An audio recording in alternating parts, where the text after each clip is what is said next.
Okay, so this is my first video. Um, I just made a video and for some reason YouTube ate it and it just disappeared. So here we go again. As I always say, the second one will be better. And I think this is a good example of music production. There's one time or the other one we'll be making new songs and poof, they just disappeared because technology just fails all the time and we forgot to do a save, and when we have to open again our software and then redo the music and try to do something with what we had, and sometimes we lose a lot of ideas. Anyway, that said, I'm JP. I do music as Pheek, and this is the first video of a series of multiple, I hope.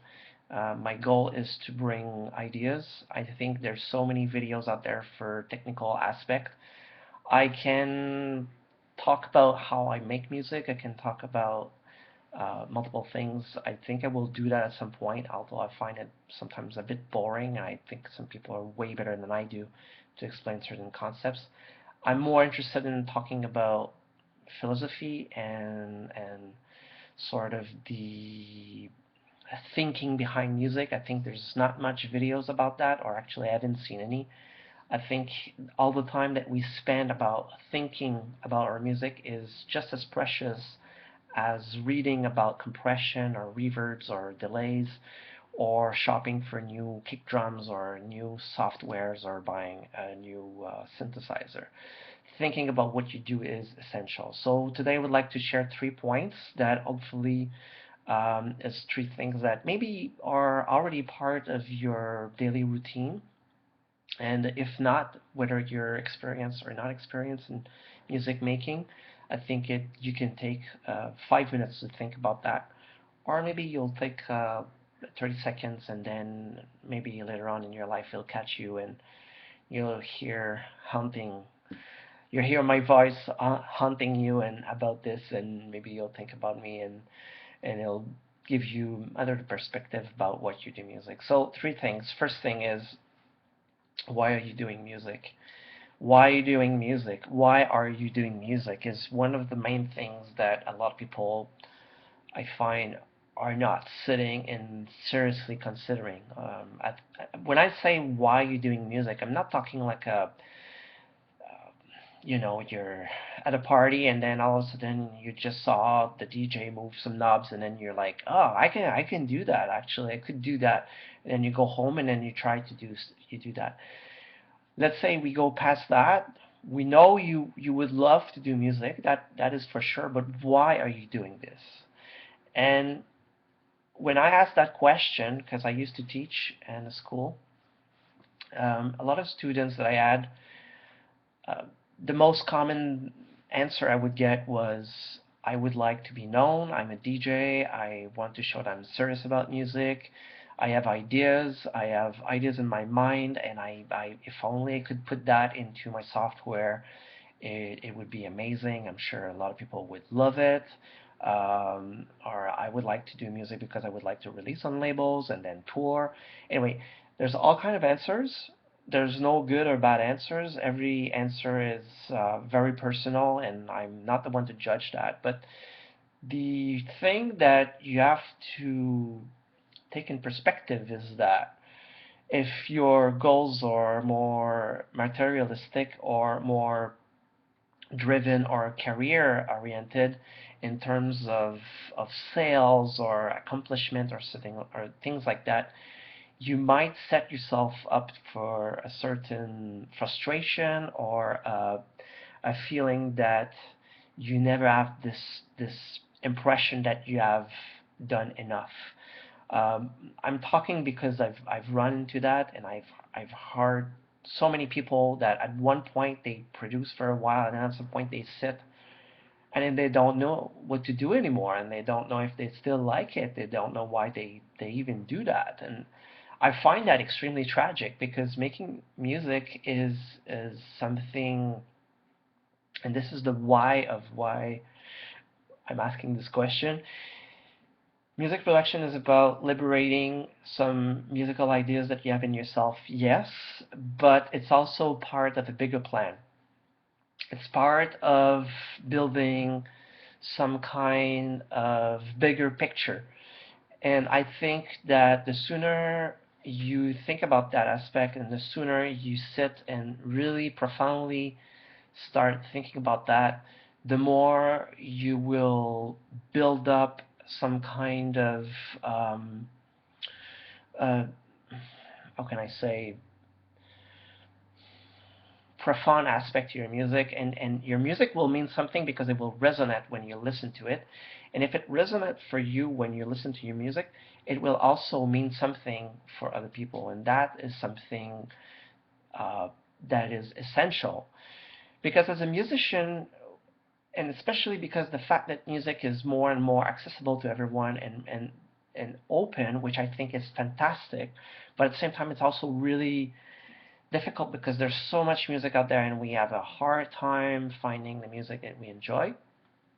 I think the why of making music is essential because you need to sit down and think about, is your music carrying a message? Is your music carrying a really important idea? Is your music carrying an emotion?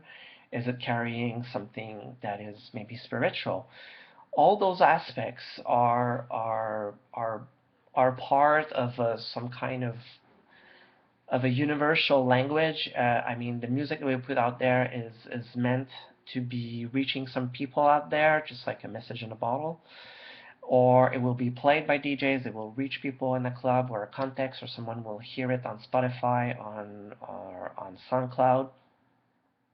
I think the importance of reflecting on the message that you want to carry in your art is something that is very, very critical. So that's the first part, which is why you do music. The second of all, the second question that I think you should ask yourself is, can I do music? Can I carry my music with what I have right now? It is known that limitation is one of the biggest lever for creativity. One of the main trap out there is that daily we receive tons of musical news of this new thing, this new toy, this new software, this new program, sounds, whatever. We get really, really overdriven by so much stuff that we kind of lose focus on what we're doing. So, and this brings me to the third point, which is, what is your bigger picture? Because once you know what's your bigger picture of the music you want to do, you will know what you need to get there. I think the vessel of creativity is based on trying to find your own sound, your own signature, your own language, and instead of just being trapped in trying to imitate something, someone, or some sound, you can actually try to really develop your style, your own approach, so that you can build the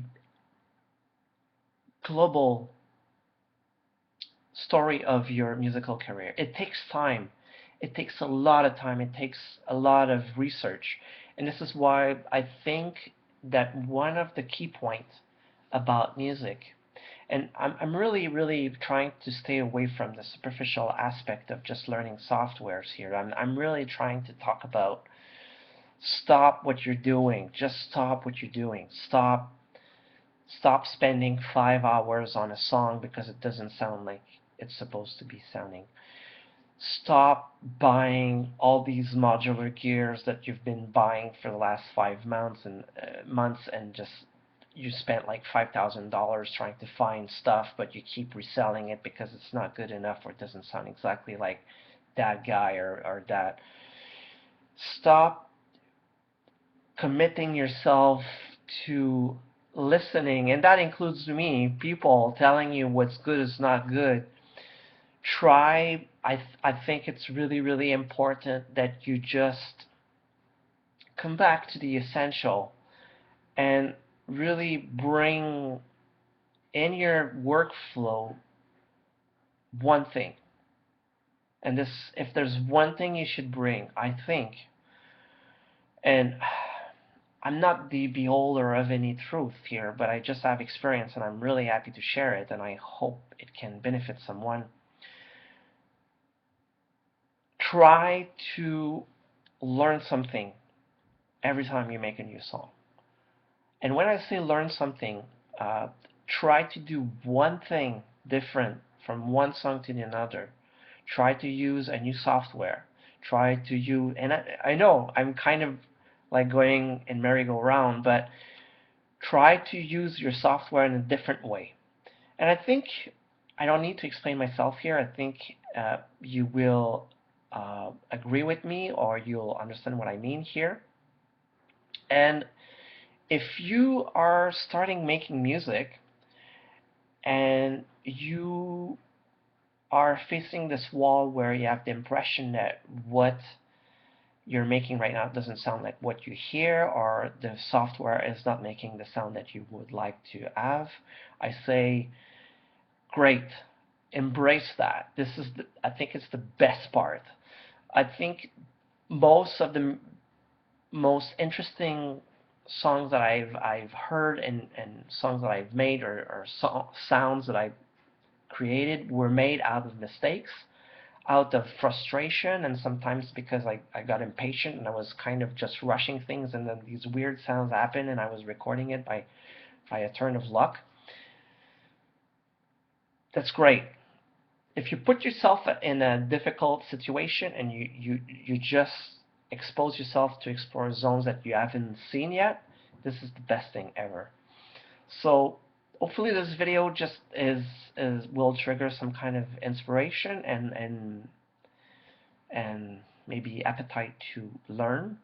Um, let's make some other videos, and I will try to bring all these concepts with technicality, and try to together find ways to improve ourselves and make original music. I think this world needs originality and rich music, something that is rich and intriguing, and when you listen to that you feel there's something mystical happening, that you are witnessing something important. This is the kind of music I love. This is the music that's talking to me, and if you recognize yourself, because it's the same thing for you. So hopefully we're on the same path.